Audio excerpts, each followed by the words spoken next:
Hello students, कैसे हैं आप लोग। आज हम लोग 12th क्लास बायोलॉजी से 39 जो चैप्टर है इम्यूनिटी, यानी जो लेसन हम 39 लेकर आए हैं। और ये मैं बता दूंगा कि मैं बार बार वीडियो बता रहा हूँ कि आपको जो सिलेबस है वो 40% कम हो गया है, तो जिसमें से लेसन जो 39 और 40 है और 41 और 42 इसको इस बार रिमूव कर दिया गया है। तो 39 जो चैप्टर है बहुत ही छोटा चैप्टर है, ये 1 या 2 वीडियो में कंप्लीट हो जाएगा। इसमें हम लोग शुरू करते हैं। सबसे पहले पहला जो हमारा टॉपिक है इम्यूनिटी यानी प्रतिरक्षा। तो सर प्रतिरक्षा को समझाने से पहले मैं आपको बता दूं कि जंतुओं में यानी मानव सहित सभी उच्च जंतुओं में के शरीर में कई प्रकार के रोगजनक, अगर बात हम करें, रोगाणु है, विषाणु है, वायरस है, प्रोटोजोआ है, ये कई प्रकार के परजीवी शरीर में प्रवेश करते हैं वायु द्वारा, जल द्वारा या भोजन द्वारा।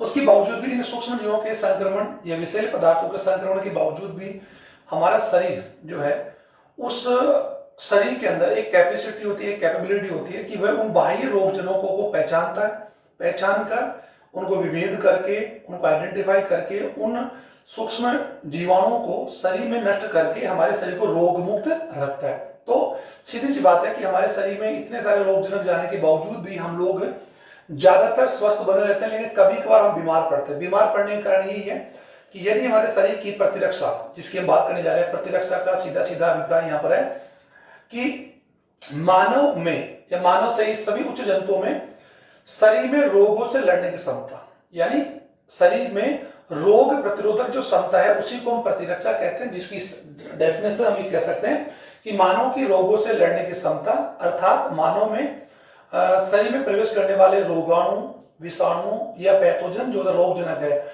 उन्हें शरीर में प्रवेश करने से रोकने या शरीर में प्रवेश करने के बाद उन्हें नष्ट कर शरीर को रोग मुक्त रखने की जो क्षमता है उसी को हम प्रतिरक्षा कहते हैं, जिसकी शॉर्ट डेफिनेशन क्या होगी, रोगों से लड़ने की क्षमता को ही हम प्रतिरक्षा कहते हैं। एक सिंपल हम लोग इसके डेफिनेशन हम लोग लिख चुके हैं कि रोगों से लड़ने की क्षमता, रोगों से लड़ने की जो क्षमता है वही इम्यूनिटी है।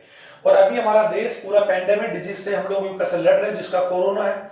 तो ये कोरोना एक ऐसा वायरस है, एक ऐसा एंटीजन है जिससे हमारा शरीर, आपने देखा होगा कि जिस व्यक्ति की इम्यूनिटी मजबूत है यानी ज्यादा है, उसमें ये कोरोना है वो इसका कोई इफेक्ट नहीं। लेकिन जिनकी इम्यूनिटी, रोगों से लड़ने की जो क्षमता है, रोग होते किससे हैं, बाह्य सूक्ष्म जीवों से। हालांकि रोगों के बहुत से कारण हैं जो हम लोग नेक्स्ट चैप्टर में पढ़ेंगे। रोग होने का एक कारण नहीं है, अनेक कारण है। ये सबसे प्रमुख जो कारण है वो है सूक्ष्म जीवों का संक्रमण, यानी शरीर के अंदर जब कई प्रकार के रोगाणु या विषाणु जब प्रवेश कर जाते हैं तो उनके द्वारा हमारे शरीर के अंदर एक यूं कह सकते हैं कि शरीर के जो अंग है, शरीर के जो ऊतक तंत्र है, उन पर एक नेगेटिव इफेक्ट पड़ता है जो एक रोग के रूप में पहचाना जाता है। तो जिसकी इम्यूनिटी मजबूत होती है उसमें रोग से लड़ने की क्षमता अधिक होती है, उसमें रोग जनक प्रवेश करने के बाद भी शरीर में किसी प्रकार का कोई भी नुकसान नहीं पहुंचा पाते हैं। तो रोगों से लड़ने की क्षमता यानी टू कैपेसिटी ऑफ यू कह सकते हैं कि फाइट विद पैथोजेंस या disease. Okay sir, it is capacity called immunity या प्रतिरक्षा। अब प्रतिरक्षा के साथ साथ हम लोग यहां पर बात करेंगे, इम्यूनिटी तो हम समझ गए, प्रतिरक्षा विज्ञान यानी इम्यूनोलॉजी, इम्यूनोलॉजी, ये यहां पर हम लोग लिख रहे हैं, स्टूडेंट आप समझ गए होंगे। इम्यूनोलॉजी यानी प्रतिरक्षा विज्ञान, इसकी परिभाषा कह सकते हैं जीव विज्ञान की वह शाखा जिसमें हम जानते हैं कि जितने भी हम लोग स्टडी करते हैं, चाहे वो जेनेटिक्स है, फिजिक्स है, केमिस्ट्री है या बायोटेक्नोलॉजी है, ये जितने भी सब्जेक्ट हम पढ़ते हैं सभी साइंस के ब्रांच है। ओके सर, तो विज्ञान की वह शाखा जिसमें जीवों के प्रतिरक्षा तंत्र और प्रतिरक्षा से संबंधित सभी पहलू, जितने भी यू कह सकते हैं कि जो उसके इवेंट होते हैं उसके ऊपर आधारित जो स्टडी की जाती है उसी को प्रतिरक्षा विज्ञान कहते हैं। यानी सिंपल सी बात है, to study of immune system, यानी complete study of immune system, प्रतिरक्षा तंत्र से संबंधित सभी जो पहलू होते हैं उनका अध्ययन करना ही प्रतिरक्षा विज्ञान कहलाता है। अब प्रतिरक्षा जो इम्यूनिटी शब्द है, यानी यू कह सकते हैं कि इम्यूनोलॉजी जो शब्द है इसका सबसे पहले जो गठन है वो यू कह सकते हैं इसका जो प्रतिरक्षा विज्ञान का जो जनक है, यानी फादर ऑफ इम्यूनोलॉजी, अगर बात हम करें इम्यूनिटी की बात हम करें तो वो कौन है, जेनर, एडवर्ड जेनर।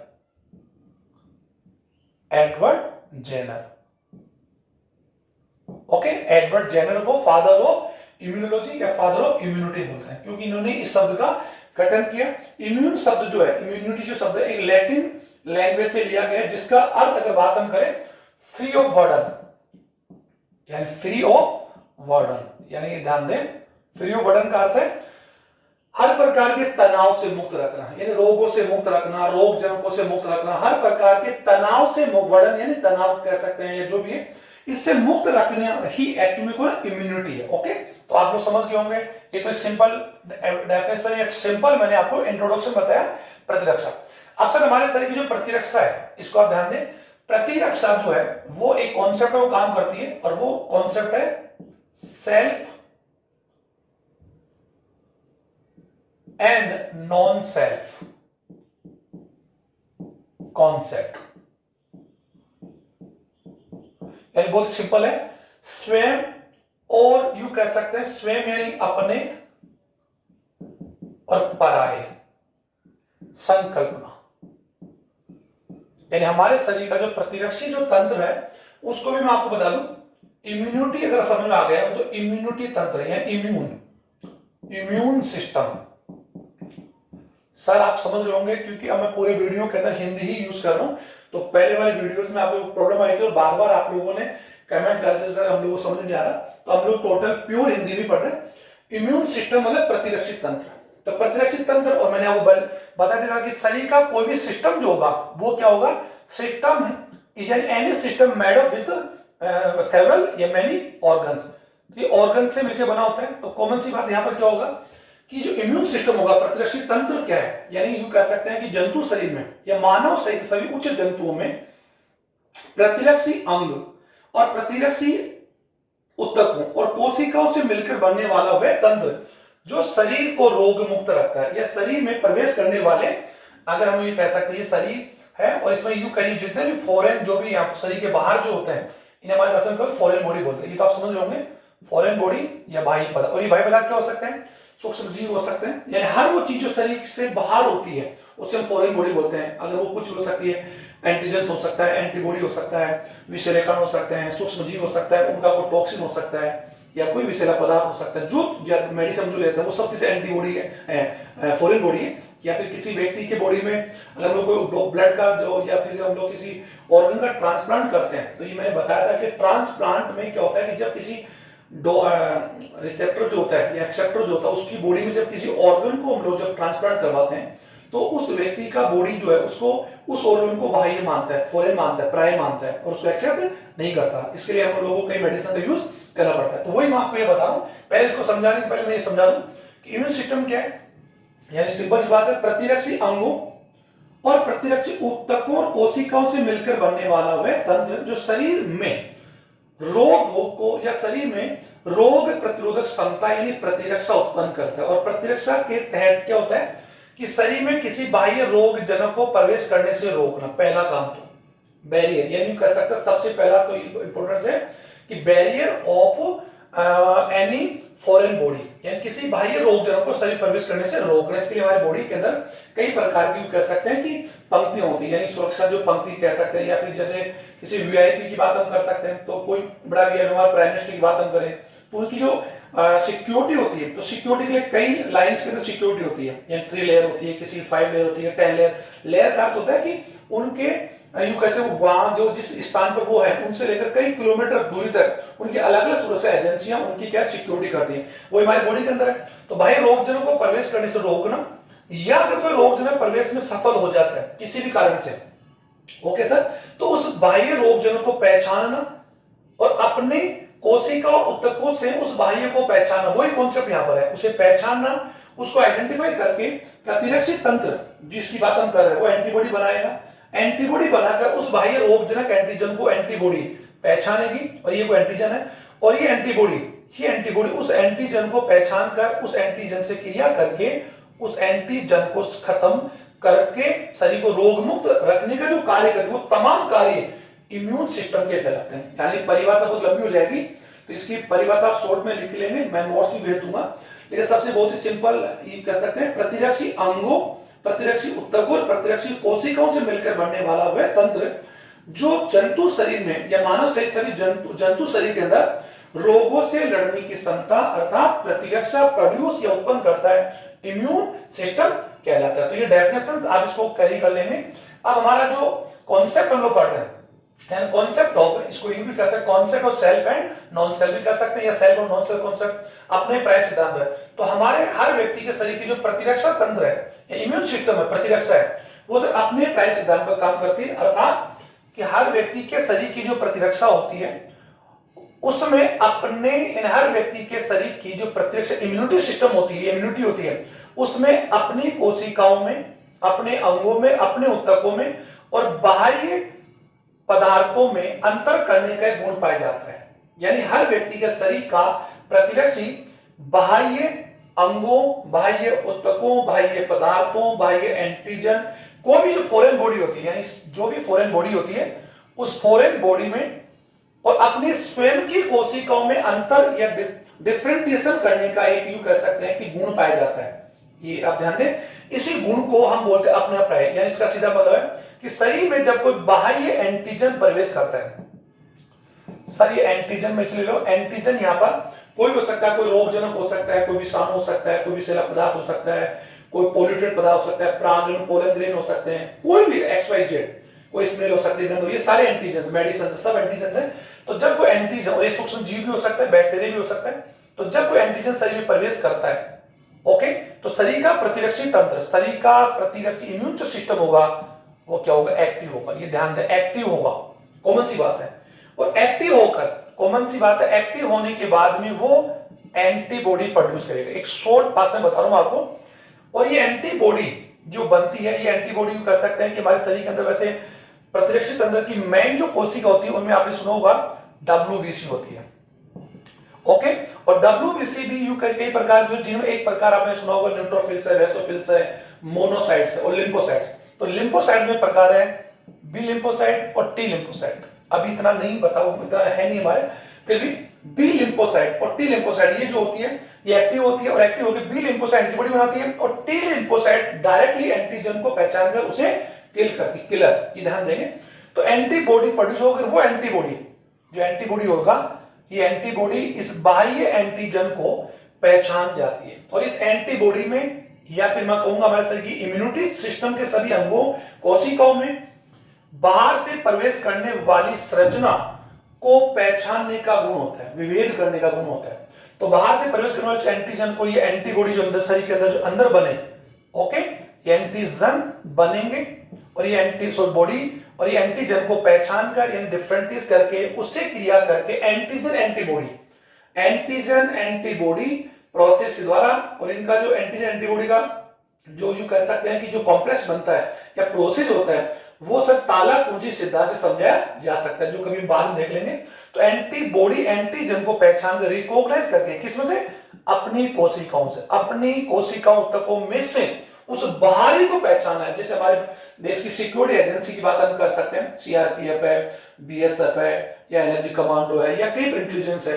तो इनमें एक स्पेशल ट्रेनिंग होती है कि ये हमारे देश के अंदर कोई विशेष प्रकार के खुफिया आतंकवादी उग्रवादी घुस जाते हैं, तो इनको ऐसे ट्रेनिंग होती है सिक्योरिटी एजेंसीज को कि वो उनके हाव भाव, उनके चाल चलन के आधार पर उन्हें सिविलियन में से वो पहचान लेती है, और सिविलियन में पहचान कर सिविलियन को बचाते हुए वो उसको अटैक करके, या यूं कह सकते हैं कि शूट एंड साइड करके या अटैक करते हुए हमारे देश को आतंकी घटना से बचाने का काम कर, वही काम यहाँ पर सर। अगर मैं तो ये कहूं कि हमारे देश में जो सिक्योरिटी सिस्टम के अंदर, ये जो सिक्योरिटी सिस्टम के अंदर ये जो इतना जबरदस्त, जो यू कह सकते हैं कि आतंकवाद पहचाने का जो गुण हमारे इम्यूनिटी सिस्टम से आया होगा, मैं तो जहां तक ये मानता हूं, तो हमारे शरीर में इनको पहचानने की क्षमता होती है, और वो बाह्य रोग जनों को पहचान कर उन्हें क्रिया करके, उन्हें नष्ट करके शरीर को रोग मुक्त रखती है, और शरीर की अपनी कोशिकाओं को किसी प्रकार से कोई नुकसान नहीं करती। इसे बोलती है अपने प्राय सिद्धांत का काम करना। तो हमारे प्रतिरक्षा सिद्धांत का अपने प्राय सिद्धांत में समझा दिया कि जब शरीर के अंदर कोई बाह्य रोग जन प्रवेश करता है तो शरीर का प्रतिरक्षी तंत्र सक्रिय होकर एंटीबॉडी बनाता है,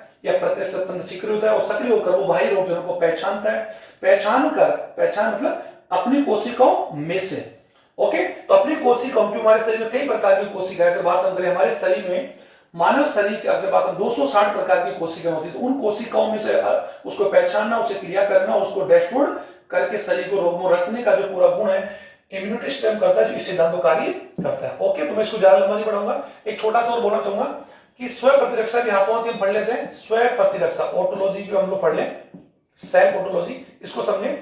जब हमारे शरीर के प्रतिरक्षा तंत्र की प्रतिरक्षी कोशिकाओं में अपने पराय सिद्धांत या उनका विभेदन गुण, पहचान करने का गुण, विभेदन और उनकी स्मृति, क्योंकि हमारा प्रतिरक्षी तंत्र का सबसे मेन गुण तो यही, और एक उनका सबसे मेन गुण होता है स्मृति, यानी वो मेमोरी पावर डिपेंड करती है। एक मारक और एक होती है रोधक। ये कई प्रकार का इनके तो गुण होता है। स्मृति का अर्थ होता है कि हमारे शरीर में प्रतिरक्षी तंत्र की कोशिकाएं, जिन्हें हम एंटीबॉडी बोलते हैं, उन एंटीबॉडी कोशिकाओं की स्मृति इतनी तेज होती है कि वह जब किसी रोगजनक से एक बार क्रिया करती है तो लंबे समय तक उन कोशिकाओं में उस रोगजनक से लड़ने की जो मेमोरी है या याददाश्त है वो बनी रहती है। और जब वही रोगजनक शरीर में दोबारा प्रवेश करता है कभी भविष्य में, तो शरीर में पहले से बनी हुई एंटीबॉडी जो होती है वह उन रोगजनकों को पहचान जाती है और उन स्मृति कोशिकाओं को रोगजनकों की पहचान हो जाती है और उनसे तेजी से क्रिया करके शरीर को रोगों से बचाती है। ये भी हम पढ़ेंगे। तो स्व प्रतिरक्षा का मतलब होता है कि जब शरीर की प्रतिरक्षा तंत्र की कोशिकाओं की स्मृति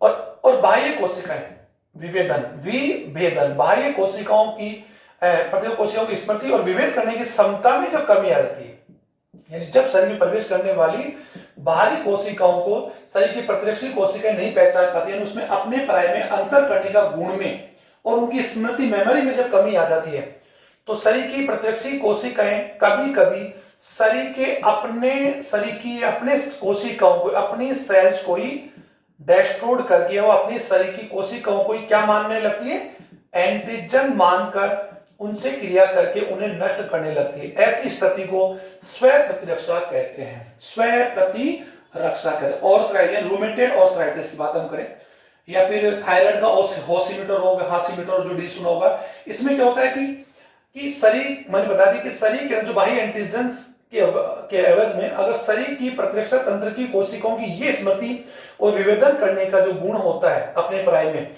वो अगर कम हो जाए या खत्म हो जाए, तो शरीर की प्रतिरक्षी कोशिकाएं जो होती है, या सी सेल्स है या टी सेल्स है, वो क्या करती है, अपने ही शरीर के अंगों की कोशिकाओं को बाहरी एंटीजन समझकर उन्हें नष्ट करती है। ऐसी स्थिति को स्व प्रतिरक्षा कहते हैं। तो स्टूडेंट्स, ये भी मैंने आपको क्लियर करवा दिया। अब हम लोग आगे बढ़ते हैं, द टाइप ऑफ इम्यूनिटी। अब इम्यूनिटी का प्रकार हम लोग देखें कि प्रतिरक्षा तो रोगों से लड़ने की क्षमता है। अब प्रतिरक्षा के प्रकारों की बात हम करें तो प्रतिरक्षा को दो प्रकार से बांटा गया है। प्रतिरक्षा दो प्रकार की होती है। पहली प्रतिरक्षा जो है वो है जन्मजात भी है, नेचुरल भी है, सहज भी कह सकते हो उसको, या जन्मजात। जन्मजात है, इसी का दूसरा नाम है सहज। सहज इसलिए बोला क्योंकि स्वाभाविक है, और या फिर इसको बोलेंगे नेचुरल। ओके, दूसरा जो इसका टाइप है वो है एक्वायर्ड।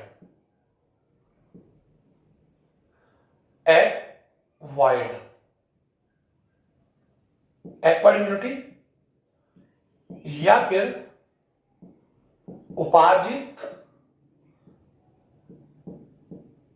असहज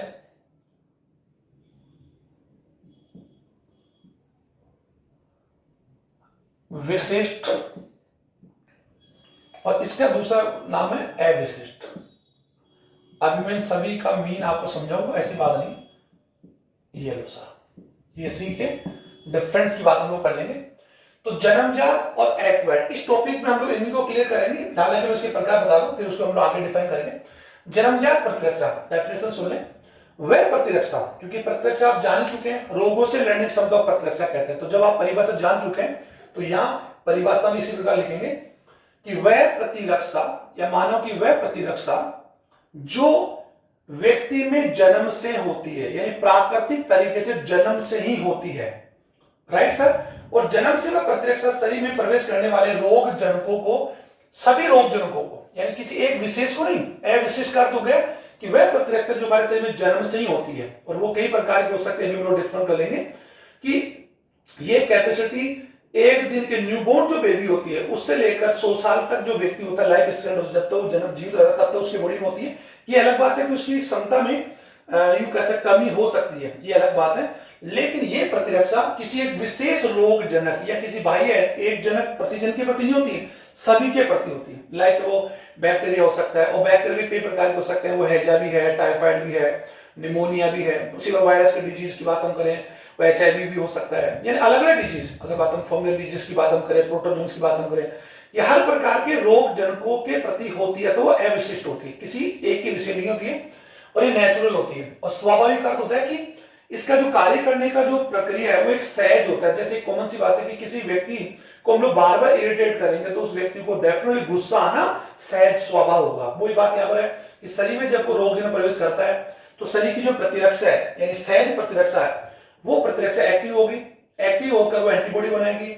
एंटीबॉडी जो बनेंगे, कॉमन सी बात है, वो से नष्ट करेंगे। तो ये सारा एक सहज गुण है जो भी बता दूंगा। इसके लिए साथ ही शरीर के अंदर कई प्रकार के बैरियर्स, यानी जन्मजात जो प्रतिरक्षा है उसके कई रूप हमारे शरीर में पाए जाते। तो मैंने इसका कई जो इसके जो निकनेम्स वो बता दी, जन्मजात है, सहज है, नेचुरल है, अविशिष्ट। Okay sir. अब इसके जो प्रकार है हमारे बॉडी में, वो 4 प्रकार हो सकते हैं। पहला, शारीरिक अवरोध, फिजिकल बैरियर। फिजिकल बैरियर यानी फिजिकल अवरोध या बैरियर। ओके सर, आप समझ रहे होंगे, इतना तो आप समझ ही रहे हैं। फिजिकल बैरियर का मतलब शारीरिक अवरोध। शरीर में कई प्रकार के अवरोध होते हैं, और हमारे शरीर के अंदर हम जानते हैं कि हमारे शरीर में सबसे बड़ा जो ऑर्गन है वो है स्किन एंड त्वचा। हालांकि इस सेशन में कोरोना महामारी की वजह से जो 21 जो चैप्टर स्टूडेंट जो हम लोग पढ़ चुके हैं, एपिडर्मल जो है आप लोगों को कह सकते हैं कि इंटेग्यूमेंट्री अध्ययन तंत्र जो हमने पढ़ लिया था पहले स्टार्टिंग में, वो चैप्टर किया था, वो चैप्टर इस बार आपके सिलेबस हट गया है। लेकिन आपको याद तो होगा कि शरीर के अंदर एपिडर्मिस जो होता है, ये हमारी स्किन है, जो त्वचा है, शरीर के सबसे बड़ा है, जिसे हम लोग यूं कह सकते हैं ऑलराउंडर भी हम लोग बोलते हैं। अगर आपको याद होगा, मैंने बता दिया था कि इसे हरकुनबोला भी कहते हैं, यानी जैकब्स ऑफ हरकुनबोला ऑर्गन बताया मैंने आपको। शारीरिक अवरोध। दूसरा अगर बात हम करें, दूसरा जो है शारीरिक अवरोध के बाद में पूरक तंत्र,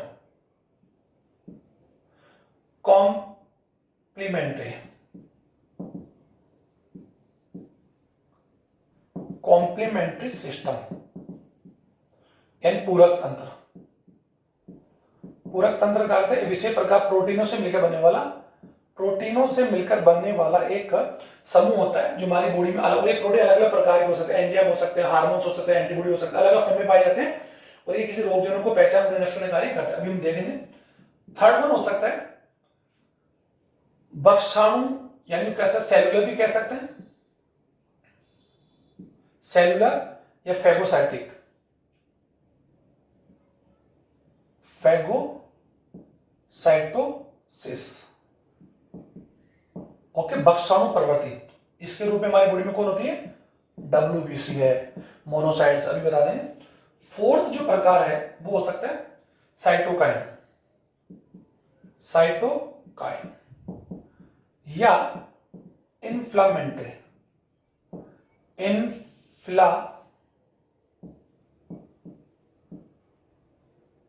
यानी हमारे शरीर के अंदर यूं कह सकते, इसे शोथ बोलते हैं या सूजन या स्वेलिंग बोलते हैं, जो भी मैं इनका सभी का प्रकार दूंगा। हमारे शरीर में ये कुछ बैरियर्स, ये कुछ रक्षा पंक्ति हैं जो जन्मजात हर व्यक्ति के अंदर रोगों से प्रवेश करने से रोकने या प्रवेश करने के बाद उसे पहचान कर नष्ट करने कार्य करती है। तो हमारे शरीर में कई प्रकार के अवरोध है जो मैंने यहाँ पर लिख दिया, फिजिकल या फिजियोलॉजिकल भी कह सकते हैं, कॉम्प्लीमेंट्री बता दिया। ये कुछ है सेलुलर में हमारे बॉडी के अंदर कुछ ऐसे सेल्स है, लाइक अगर बात ब्लड की बात हम करें या फिर हम लोग लिम्फ की बात हम करें जिसमें लसीकाणु है, WBC है, ये हमारे बॉडी के अंदर वो एक सुरक्षा पंक्ति है जो शरीर के अंदर या ब्लड में अगर किसी प्रकार का इंफेक्शन हो जाए तो उस रोगजनक या विषाणु को पहचान कर उसे नष्ट करने कार्य करते। तो ये तो जन्मजात प्रतिरक्षा के प्रकार और इसकी परिभाषा बता दी। वह प्रतिरक्षा जो किसी व्यक्ति शरीर में जन्म से प्राकृतिक रूप से पाई जाती है उसे जन्मजात, अविशिष्ट और सहज प्रकार करें। एक्वायर्ड, इसकी भी बात कर लें, एक्वायर्ड या यूं कहें एक्वायर्ड इम्यूनिटी की बात हम करें तो ये भी आप समझ गए होंगे। एक्वायर्ड का अर्जित करना, उपार्जित, वह प्रतिरक्षा क्षमता या वह रोगों से वह रोग प्रतिरोध क्षमता जो व्यक्ति अपने जीवन काल में, जन्म से नहीं, जीवन काल, और जीवन काल क्या हो सकता है, आपका जन्म के बाद हो सकता है 1 साल, 2 साल, 5 साल, जन्म के 1 घंटे बाद, 10 घंटे बाद, ये जीवन भर, जीवन काल में किसी रोग के या किसी रोग जनक के संक्रमण या यानी किसी रोग जनक यानी कोई सूक्ष्म जीव का रोग जनक प्रवेश हो गया और प्रवेश के बाद में शरीर स्वयं एक्टिव होकर उस रोग जनक को पहचान करके एंटीबॉडी बनाए और वो एंटीबॉडी उस रोग जनक को खत्म करे, लंबे समय के लिए बनी रहे। तो शरीर के अंदर उस रोग जनक के लिए हमेशा के लिए लड़ने के लिए क्या बन गए, एंटीबॉडी बन। और मैंने बताया कि हमारे प्रतिरक्षा तंत्र में एंटीबॉडी बनते हैं, उनमें विभेदन का गुण होता है, मारक गुण होता है, स्मृति गुण होता है, और उनकी सबसे बड़ी खासियत होती है कि वो लंबे दीर्घकालिक होते हैं। तो ऐसी प्रतिरक्षा जो शरीर में बन जाए किसी रोग जनक के संक्रमण या बाह्य कारकों, और बाह्य कारकों का यहाँ सीधा सीधा मतलब क्या है स्टूडेंट, टीका या टीका वैक्सीनेशन करवा के जो रोग में लड़ने की क्षमता हम जो प्राप्त करते हैं, है नहीं करते हैं अपने जीवन काल में, उसे हम लोग उपार्जित प्रतिरक्षा कहते हैं। और इसको हम लोग मैं डेप्थ में जाके आपको समझाऊंगा ऐसी बातें। अभी हम लोग शॉर्ट बात करें कि हमारे शरीर के अंदर हम जानते हैं कि शरीर के अंदर को रोग ना हो भविष्य के अंदर, तो हमारे शरीर इसके लिए हम लोग क्या करते हैं, वैक्सीनेशन करवाते हैं।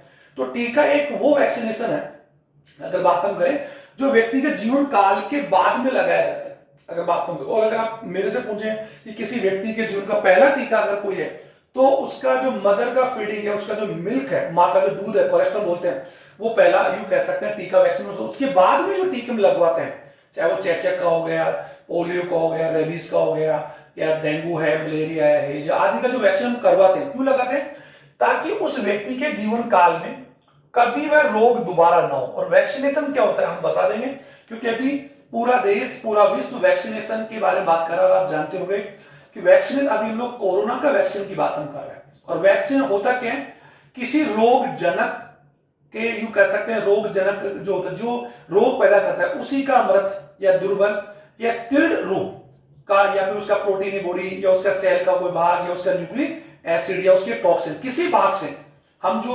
यूं कह सकते जो रोग लड़ने क्षमता बनाते हैं, उसी को वैक्सीन कहते हैं। तो हम लोग नेक्स्ट टॉपिक पढ़ेंगे। तो उपार्जित प्रतिरक्षा क्या है, वह प्रतिरक्षा या रोग क्षमता जो व्यक्ति अपने जीवन काल में किसी रोग या किसी रोगाणु के संक्रमण या किसी बाह्य कारक अर्थात टीकाकरण से प्राप्त करता है, उसे उपार्जित प्रतिरक्षा कहते हैं। और ये उपार्जित प्रतिरक्षा असहज होती है। असहज इसलिए होती है क्योंकि ये केवल पर्टिकुलर, क्योंकि कॉमन सी बात है, उपार्जित प्रतिरक्षा असहज क्यों बोला गया, क्योंकि उपार्जित प्रतिरक्षा किसी व्यक्ति में अगर किसी रोग के लिए है, तो वह टीकाकरण या वो उपार्जित कैपेसिटी उसी रोग के लिए कैपेबल बनाएगा, ना कि अन्य रोगों के लिए। तो ये असहज है, यानी इसके अंदर जो फाइट करने की जो कैपेसिटी होती है वो नेचुरल नहीं है, वो हम प्रोड्यूस करते हैं, ये तो जन्मजात है। ये हम लोग उस व्यक्ति के शरीर में वैक्सीन करवा के वो कैपेसिटी प्रोड्यूस करते, उत्पन्न करते, वो है नहीं, हमने उसको प्रोड्यूस किया। और विशिष्ट बोला क्योंकि एक वैक्सीन एक निश्चित एंटीजन या बाह्य रोग जनों को पहचान कर उसे किल करके हमारी बॉडी को रोग मुक्त बचाता है, ना कि। और एक वैक्सीन के बाद वैक्सीन हम लोग कई प्रकार के होते हैं, अभी मैं उस पर भी डिस्कस नहीं करूंगा।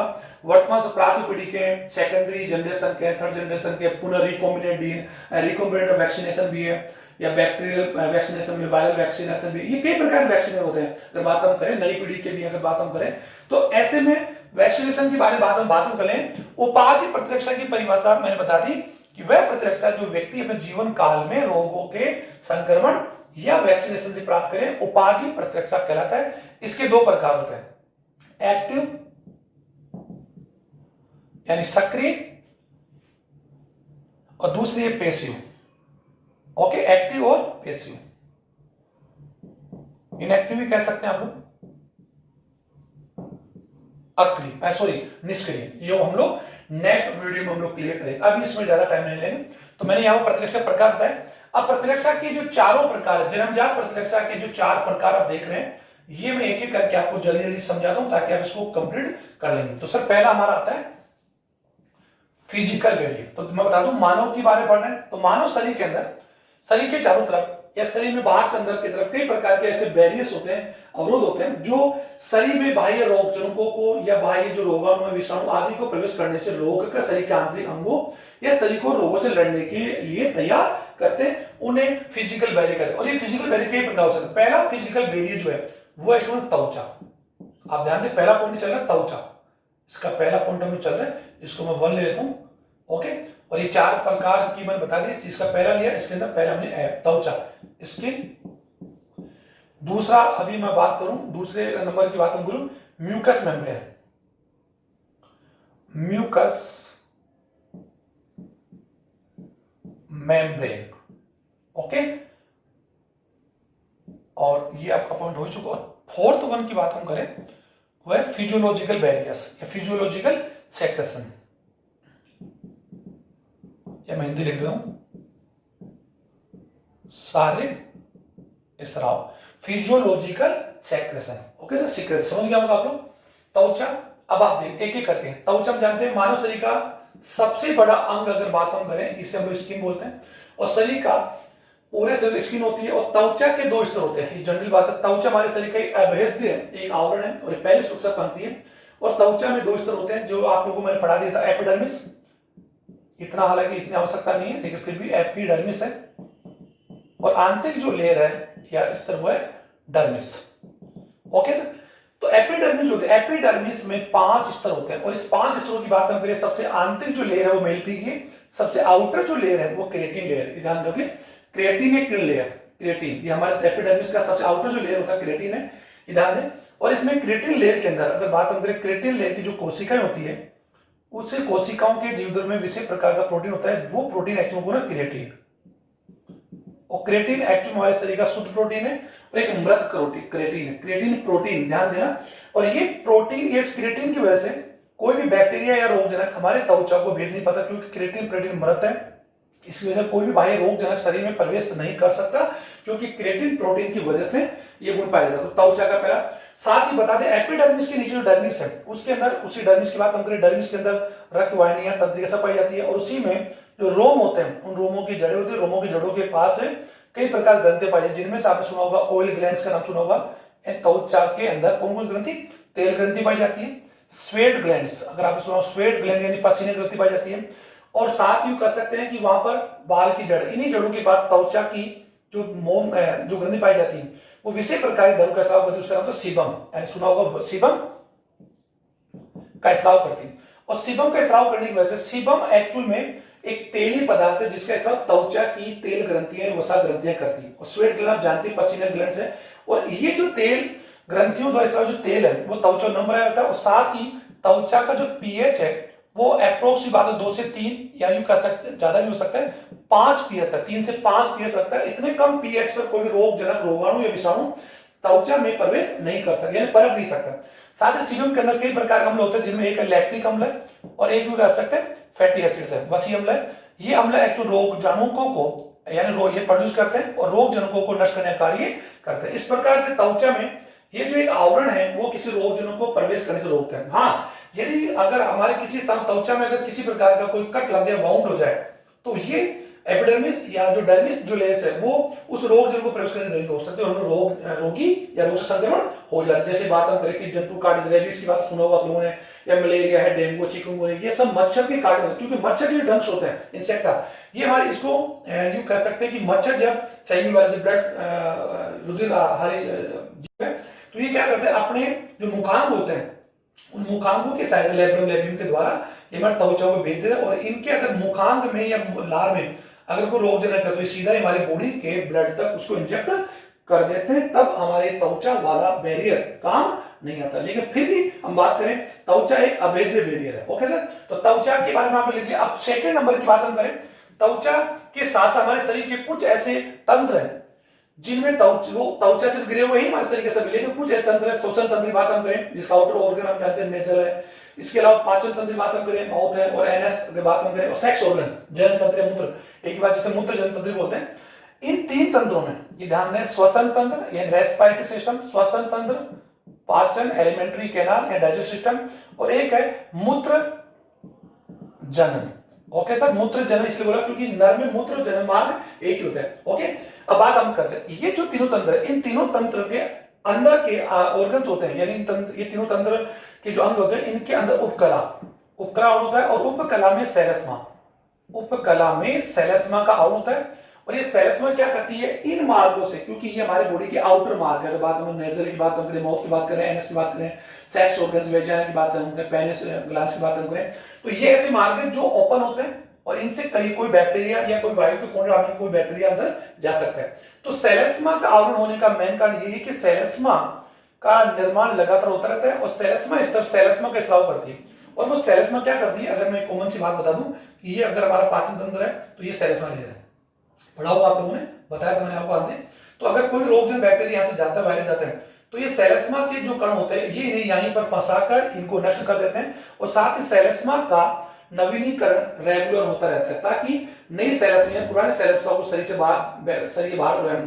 बाहर भी एजैकुलेट कर दिया जाए, और नई सेलेस्मा का लेयर क्या होगा, फिर फंगस या बैक्टीरिया को रोककर रेगुलरली हमारे शरीर को रोगों से मुक्त करने में मदद करती है। साथ ही श्वसन तंत्र की बात हम करें तो श्वसन तंत्र में सुना होगा कि नेजल के साथ तरीके से सेलेस्मा तो है ही है सर, वहां पर सेलेस्मा स्तर में पक्षमा भी कोशिका पाई जाती है, और वो पक्षमा कोशिका धूल, मिट्टी, वायरस, रोगाणु, बैक्टीरिया, परागकण आदि के कणों को रोककर उनको वहीं फंसाकर नष्ट करने का कार्य करती है। इस प्रकार से सेलेस्मा या यूं कह सकते हैं म्यूकस जो मेम्ब्रेन है, ये भी हमारे शरीर का एक बैरियर है, लेकिन ये बैरियर कौन सा है, आंतरिक है, त्वचा तो है ही, इसके अलावा ये और ये स्पेशल कौन तंत्र पाए थे, 3 तंत्र, क्योंकि ये वो ऑर्गन तंत्र है या सिस्टम है जिनका हमारे एनवायरमेंट से डायरेक्ट कॉन्टैक्ट है, जो मैं आपको बता चुका। ओके सर, अब बात आती है शारीरिक या फिजियोलॉजिकल जो स्राव है हमारे शरीर के अंदर, रोगजनक बैक्टीरिया आदि को रोकने के लिए कई प्रकार के शरीर के आंतरिक अंगों के द्वारा भी कई प्रकार के दरों का स्राव होता है, जिनका पीएच, जिनमें कई प्रकार एंजाइम होते हैं, कई प्रकार सेल्स होती है जो उन्हें नष्ट करने कार्य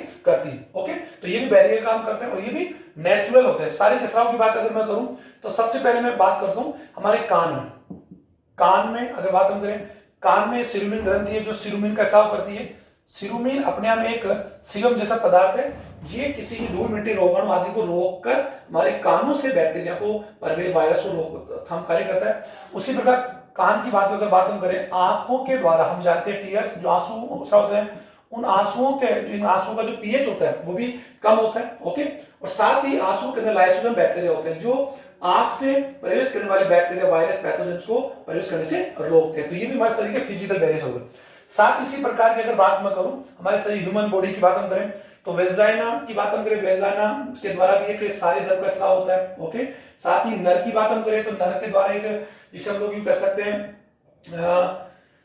सेमिनल, क्या बोलते हैं उसको, सुक्रिय प्लाज्मा की बात हम, सेमिनल प्लाज्मा की बात करें जो वीर्य का मेम्ब्रेन होता है, उसमें भी विशेष प्रकार का स्पर्माइन एक द्रव पाया जाता है। यानी मानव के वीर्य की बात हम करें तो वीर्य में स्पर्माइन है। ओके सर, क्योंकि वीर्य एक्चुअल नर के सिस्टम द्वारा बाहर तैयार जाता है, तो अतः उसके में इन्फेक्शन का होता है, खतरा रहता है, तो स्पर्माइन उसको नष्ट करने कार्य करता है। साथ ही अगर बात हम करें आहार नाल, उस लार की बात हम करें, मुख गुहा में लार में कई प्रकार, लार का पीएच अगर बात हम करें सारी होता है, एल्कालिक होता है। साथ ही उसके अंदर लाइसोजाइम बैक्टीरिया, लाइसोजाइम सर सुन रहे हैं, लाइसोजाइम एंजाइम होता है, आंसू में होता है, और ये दोनों ही जीवाणुनाशक होते हैं।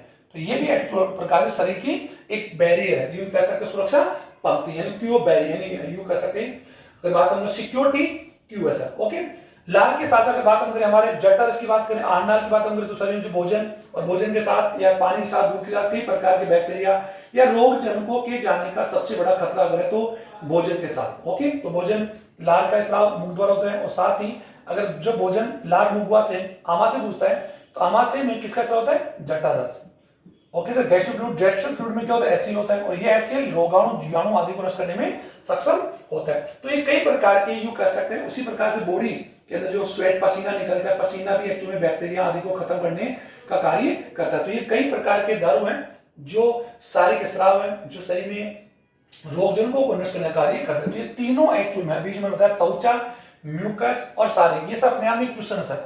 फिजिकल बैरियर क्या है, शारीरिक अवरोध क्या है, इनके प्रकारों को उदाहरण द्वारा समझाएं। तो ये भी छोटा क्यों बन सकता है, तो मैं अपेक्षा करूंगा सभी स्टूडेंट इस टॉपिक को तैयार कर लेंगे कि शारीरिक अवरोध, शरीर के तंत्र पाए जाने वाले वे अवरोध जो शरीर से रोगों से लड़ने में मदद करते हैं या प्रतिशोध उत्पन्न करते हैं, उसे हम लोग, ये सभी किसके प्रकार है, सहज प्रतिरक्षा। तो सर फिजिकल बैरियर के बाद में, फिजिकल बैरियर के दोनों प्रकार, तीनों प्रकार के बाद में सेकंड जो आपका लोगों का जन्मजात का जो प्रकार है, मैं 4 प्रकार बताए, पहला प्रकार हो गया, दूसरा है पूरक तंत्र। सर पूरक, यहाँ पर यू कॉम्प्लीमेंट्री, सहायक हम लोग कह सकते हैं, पूरक तंत्र। तो शरीर के अंदर ये फिजिकल बैरियर तो है ही सर, लेकिन साथ ही हमारे शरीर के अंदर रोगाणु, विषाणु आदि नष्ट करने के लिए 30 प्रोटीन, लगभग 30 प्रोटीन से निर्मित, लगभग 30 प्रोटीन से भी ज्यादा का एक तंत्र होता है, और इन्हें हम लोग कह सकते हैं कि प्रोटीन तंत्र या पूरक तंत्र कहते हैं, यानी इनको पी सिस्टम भी कहते हैं। और लगभग अगर बात हम करें इनकी उत्पत्ति के आधार पर, इनकी खोज के आधार पर इनके नाम आते हैं। अगर बात हम करें P1, P2, P3 या C1, C2 जो भी है, तो कॉम्प्लीमेंट्री की वजह से इनका नाम अगर बात हम C से रखा गया तो C1, C2, C3, इनमें सबसे प्रमुख C है, लेकिन C3 है, लेकिन ये प्रोटीन से बने होते हैं। और ये तंत्र एक्चुअली हमारी बॉडी के अंदर करते क्या, प्रोटीन हमारी बॉडी में कई रूप में पाए जा सकते हैं, लाइक ये एंटीबॉडी फॉर्म में हो सकते हैं, हार्मोन हो सकते हैं, ये एंजाइम हो सकते हैं, क्योंकि सबके सब यू कैसा ऑल थिंग्स या जनरली जितने भी हमारी बॉडी के जो इंटरनल जो सब्सटेंस होते हैं वो मेड अप बाय प्रोटीन्स के होते हैं। ये हम लोग बता भी चुके हैं, प्रोटीन हमारी बॉडी का सबसे ज्यादा मात्रा पाए जाने वाला सब्सटेंस है प्रोटीन। ओके, तो प्रोटीन में या प्रोटीन में बनने वाला ये जो तंत्र है हमारे शरीर में रोग जनकों को नष्ट करने का कार्य करता है। इनमें से एक प्रोटीन क्या करता है, नष्ट होकर, यानी एक प्रोटीन नष्ट होकर या विभेदन करके एक किसी पदार्थ का निर्माण करता है, और ये पदार्थ किसी दूसरे प्रोटीन को क्या करता है, एक्टिव करता है। ये ध्यान देना एक बार, एक प्रोटीन सक्रिय होकर, यानी एक इनका प्रोटीन तंत्र का ही भाग है। वही बात है कि हमारे देश की सिक्योरिटी एजेंसी में एक एजेंसी एक्टिव होकर दूसरी एजेंसी को क्या करती है, यू कह सकते हैं कि रिपोर्ट करती है, इन्फॉर्म करती है। जैसे वो इंटेलिजेंस है, वो हमारी कह सकते हैं सिक्योरिटी एजेंसीज को क्या करती है, अलर्ट करती है, और वो अलर्ट करके वो दुश्मनों को मारकर हमारे देश की सुरक्षा की व्यवस्था करती है। तो वही बात यहाँ पर सक्रिय या नष्ट होकर एक पदार्थ निर्माण करती है, और ये पदार्थ एक्चुअल में दूसरे प्रोटीन को एक्टिव करता है, और ये प्रोटीन एंजाइम में कार्य करके उस रोग जनक को नष्ट करके शरीर में प्रतिरक्षा उत्पन्न करता है। राइट, इनमें से कुछ प्रोटीन किसी रोग जनक के, जो रोग जनक बैक्टीरिया है या कोई भी वायरस है, ओके सर, वायरस तो खैर सेलुलर नहीं होता, बैक्टीरिया, प्रोटोजोआ या कोई भी हो सकता है, इसकी सेल मेम्ब्रेन में पोरस करके छिद्र बना के, ये अलग अलग इनका लड़ने का तरीका बता रहा हूं आपको कि प्रोटीन सिस्टम के ये जो सप्लीमेंट ये वर्क कैसे करते हमारी बॉडी में। और आपको आज जानने का मौका मिल रहा है कि बॉडी में एक ऐसी, यू कह सकते हैं कि एक सिक्योरिटी सिस्टम हमारी बॉडी के अंदर, एक यू कैसा सीक्रेट तो नहीं बोलूंगा आज, सीक्रेट में कैसा अगर आपको जानकारी, तो सीक्रेट सिक्योरिटी सिस्टम है जिसकी जानकारी हमारे को नहीं है, उसके बावजूद हमारा शरीर उन बाह्य अनजाने रोग जनकों से, दुश्मनों से लड़ रहा है, जिनमें से एक एक हमारी मृत्यु का कारण बन सकते हैं। ओके, तो ये अदृश्य दुश्मन है, अदृश्य यूं कह सकते हैं कि एनिमीज है, जो दिखाई दे रहे हैं कैसे किस प्रकार, फिर भी हमारी बॉडी उनसे लगातार लड़ रही है। ओके सर, तो अब उनमें क्या होता है कि कुछ प्रोटीन क्या करते हैं कि सेल, जो बैक्टीरिया सेल्स होती है उनकी सेल मेम्ब्रेन में छेद करके बैक्टीरिया को क्या करते हैं, नष्ट करते हैं। कुछ प्रोटीन क्या करते हैं कि बैक्टीरिया आदि की सेल के बाहर एक कैप्सूल या एक लेयर बना लेते हैं, सबका अलग लड़ने तरीका अलग होता है, और इस आवरण की वजह से ऐसा करके ये जो प्रोटीन्स है ये किसी हमारी डब्ल्यूबीसी जो सेल्स होती है, स्पेशली मोनोसाइट सेल, लिम्फोसाइट, जो मारक कोशिका होती है, जो एक्चुअली हमारी बॉडी की कौन है, रोग प्रतिरोधक कोशिकाएं, उनको अपनी ओर आकर्षित करती है, और आगे करके ये जो डब्ल्यूबीसी कोशिका है, मोनोसाइट से लिम्फोसाइट है, ये कोशिकाएं, इन कोशिकाओं का, इन यौन कोशिकाओं का जो प्रोटीन के आवरण से आवृत है, इसकी वजह से ये इनकी ओर आकर्षित होगी और इनका भक्षण फैगोसाइटोसिस करके क्या करके भक्षण करके इन्हें नष्ट कर लेती है। आप समझ रहे होंगे, इतनी बड़ी नहीं होती, आप समझ जाएगी।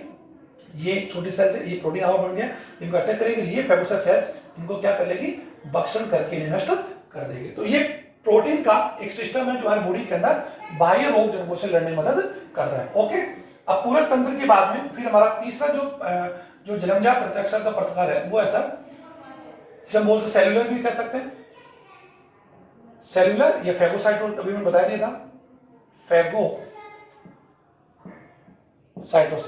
फैगोसाइटोसिस का अर्थ है बक्षाणु पर, बक्षाणु पंक्ति। इसमें क्या होता है कि शरीर के अंदर जब कोई रोग जनक को हमारी बाह्य पंक्ति आदि रोक नहीं पाती है, तो जब ये रोग जनक बैक्टीरिया, वायरस अगर हमारे शरीर के उत्तक दरों में, यानी रक्त में, लसिका में या उत्तक दरों में पहुंच जाता है, तो उत्तक दरों में या रक्त में उपस्थित ये कुछ बक्षाणु कोशिका होती है, जिनमें जनरली आप लोग डब्ल्यूबीसी को जानते हैं, और डब्ल्यूबीसी में बेसोफिल्स है, न्यूट्रोफिल्स है, यूनोसिफिल्स है, मोनोसाइट, लिम्फोसाइट्स है। इन सभी में लिम्फोसाइट की बात अगर हम लोग करें, न्यूट्रोफिल की बात हम करें, इनमें मारक क्षमता होती है।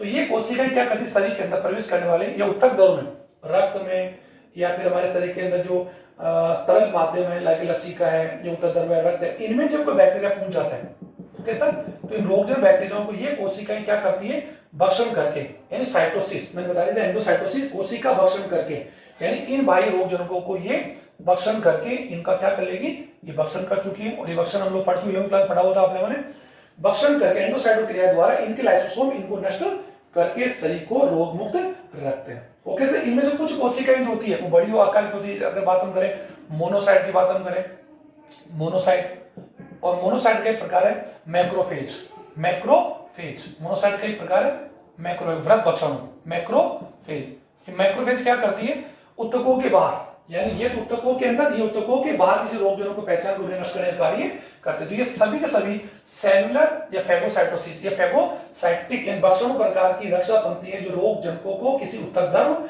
या लसिका या रक्त या ऊतकों के बाद संक्रमण के बाद उन्हें पहचान कर खत्म करती है। क्या करके? बक्षण, जिसे अपनी भाषा में बोलते सेल एटिंग, क्योंकि यहाँ पर एक कोशिका, क्योंकि रोगजनक भी कौन है? एक सेल है, और वो भी खाने वाली कौन सेल? तो सेल को खा रही है। ये रोगजनक के साथ साथ रोगजनक का टॉक्सिन हो सकता है या कोई विषैला पदार्थ हो सकता है, आदि सभी के लिए कार्य करती है। Okay sir. अब फोर्थ जो है वो है सर इन्फ्लामेंट्री। इन्फ्लामेंट, ये ध्यान से सुने, इसे शोथ बोलते हैं, शोथ। इसका अर्थ ये होता है कि जब शरीर के किसी अंग में जब कोई चोट लग जाती है या जब चोट लग जाए, कट लग जाए, तो उस कट लगने या चोट ग्रसित अंग या ऊतक में एक प्रकार विशेष प्रकार की, आप देखा होगा, सूजन आ जाती है। वो एक प्रकार की कह सकते गुलाबी, और वो स्थान एक्चुअली गुलाबी या लाल रंग का हो जाता है और उसमें दर्द होने लगता है। ये सभी प्रकार की जो क्रियाएं हैं इस सामूहिक, यानी किसी भी चोटग्रस्त स्थान पर देखा होगा कि उस जगह पर आप देखा होगा कि वो सूजन आ जाती है। आप देख पा रहे हैं? Okay sir. और सूजन आना, दर्द होना, या उसका रंग बिल्कुल लालिमा जैसा बिल्कुल पिंक कलर या रेड कलर का हो जाता है, सूजन, ये सारे जो सामूहिक जो लक्षण है ये सब इन्फ्लामेटरी शोथ के हैं। और ये सभी के सभी किसी बाह्य रोगजनक या बैक्टीरिया आदि के संक्रमण को खत्म करने के लिए होने वाला एक सामूहिक प्रयास है, जिसे हम लोग कई बार सोचते हैं सूजन आ गई, सब दर्द हो रहा है, तो हम उससे घबरा जाते हैं, जबकि वो एक सामूहिक प्रयास है उस रोगजनक के इन्फेक्शन को खत्म करने के लिए। Okay sir. तो घबरा नहीं।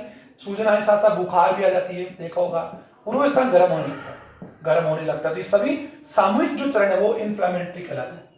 इसमें होता है कि ऐसा होने से हमारे शरीर की जो मोनोसाइट सेल, जो रक्त जो है, रक्त में रक्त के पार में रक्त जो ब्लड सेल्स नीचे होती है, रक्त केशिकाएं, और रक्त केशिकाओं के अंदर हम जानते हैं रक्त होता है, रक्त केशिकाओं की पार बढ़ जाती है और इनमें मौजूद WBC जो सेल्स होती है ये बाहर आकर यहाँ पर फैल जाती है, इनकी फैल जाती है, और यहाँ किसी प्रकार का बैक्टीरिया आदि का अगर इन्फेक्शन हुआ है तो उसका भक्षण करके या उसे रोक कर उसे खत्म करने का कार्य करती है। तो इस सामूहिक जो कार्य है ये इन्फ्लामेटरी। साथ ही एक बात और बोलूंगा कि जब कभी शरीर के किसी ऊतक या टिश्यू में, ये तो सर आप लोगों को बुक में नहीं है, एक अच्छा बता रहा हूँ, ये तो आप लोग समझ गए होंगे कि किसी तरह चोट लगने या घर्षण लगने या किसी तरह कट लगने के बाद में सूजन आना, है ना। तो सूजन आने का मतलब होता है कि वहां जो डेड सेल्स है वो इन्फेक्टेड है, उनको बैक्टीरिया उनके इन्फेक्टेड को खत्म करने के लिए ऐसा सामूहिक प्रयास है जिससे रक्त केशिकाओं की पारगम्यता बढ़ जाती है, जिसके अंदर रक्त में मौजूद जो सेल्स होती है लाइक WBC, और उन्होंने कौन सी मैक्रोफेज में बताया, मैक्रोफेज सेल्स बाहर आ जाएगी और बाहर आकर वो ऊतक द्रव के बाहर या ऊतक द्रव में किसी प्रकार इन्फेक्टेड है तो उसको खत्म करने का कार्य करके फैलकर उस सूजन या उस संक्रमण को खत्म करने का कार्य करती है। अब एक बात ध्यान दें, शरीर के किसी ऊतक में जब कोई वायरस, ये भी फटा हो सकता है, क्योंकि इसको हम लोग साइटोकाइन भी कहते हैं, अभी आपने बोला, तो वायरस के इन्फेक्ट होता है तो उस ऊतक की स्वयं की कोशिकाएं, सर ये अगर ऊतक है, ये ध्यान दें, और ऊतक एक्चुअली में क्या है, the group of cells which perform a special work. Okay, tissue. अब इसमें क्या होता है, अगर वायरस का इन्फेक्शन होता है तो ये जो टिश्यू, जो इन्फेक्टेड जो टिश्यू सेल्स है, ये स्वयं एक antiviral protein interferon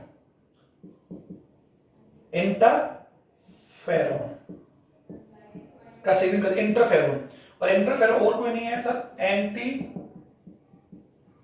virus protein है।